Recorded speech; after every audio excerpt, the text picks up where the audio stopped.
Hello friends, welcome back to my channel. இன்னைக்கு நம்ம ஒரு டிஃபரண்டான டிஷ் பார்க்க போறோம். தென்னங்குருத்து பொரியல். ஆல்ரெடி ஷார்ட்ஸ் போட்டிருக்கேன்.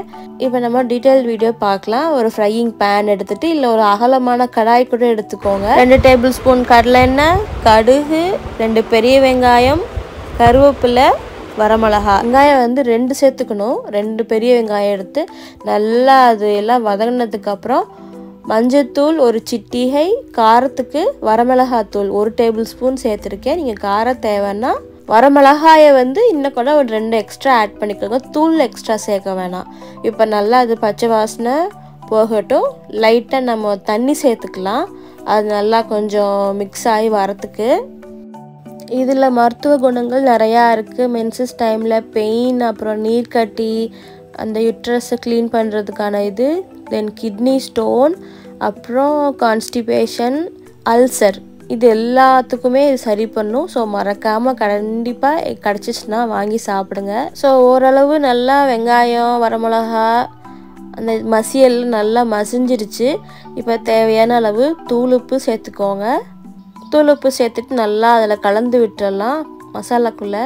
இப்போ நம்ம கட் பண்ணி வச்சுருக்க தென்னங்குருத்து இதில் நான் கொஞ்சம் பாதி எடுத்து வச்சுட்டேன். ஆனால் பார்க்குறதுக்கு வந்து வாழைத்தண்டு மாதிரி தான் இருந்துச்சு. லைட்டாக ஸ்வீட்னஸ் இருந்துச்சு, ரொம்ப துவர்ப்பாலாம் இல்லை. இது நாங்கள் வந்து ஒரு 2-3 டைம் எனக்கு வாங்கி கொடுத்துருக்காங்க. சும்மா பச்சையாகவே நம்ம சாப்பிட்லாம். ஃபஸ்ட் டைம் சாப்பிட்றப்ப இது எனக்கு டேஸ்ட்டும் பிடிக்கல, ஏதோ ஒரு மாதிரி இருந்துச்சு. ஸோ அப்புறம் இதோட ஹெல்த் பெனிஃபிட்ஸை தெரிஞ்ச அப்புறம் சரி இதை நம்ம ஒரு டிஷ்ஷாக பண்ணி போட்டால் என்ன அப்படின்ட்டு, ஸோ அது மற்றவங்களுக்கும் இதோட ஹெல்த் பெனிஃபிட் தெரியட்டும்னு இப்போ ஒரு டிஷ்ஷாக பண்ணி பாதி தூரம் ப்ராசஸ் பண்ணி போயிட்டுருக்கு. லைட்டாக நான் கொஞ்சம் இப்போ தண்ணி சேர்த்துக்கிறேன். ரொம்ப நேரம் அது வேகணும்லாம் இல்லை. இப்போது வாழைத்தண்டில் எடுத்துக்கிட்டோம்னா அது கொஞ்சம் முத்துனதும் இருக்கும், சிலது எலசும் இருக்கும், வேகிறதுக்கு லேட் ஆகும் முத்துனது. ஆனால் இது அப்படிலாம் இல்லை.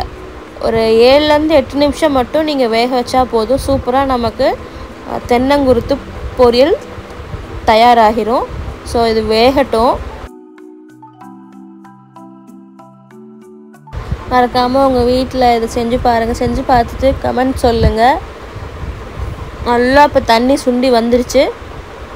ஸோ நம்ம வீடியோ பிடிச்சிருந்தா ஒரு லைக் அண்ட் ஷேர் பண்ணிவிட்டு சப்ஸ்கிரைப் பண்ணிடுங்க. தேங்க்யூ ஃபார் வாட்சிங்.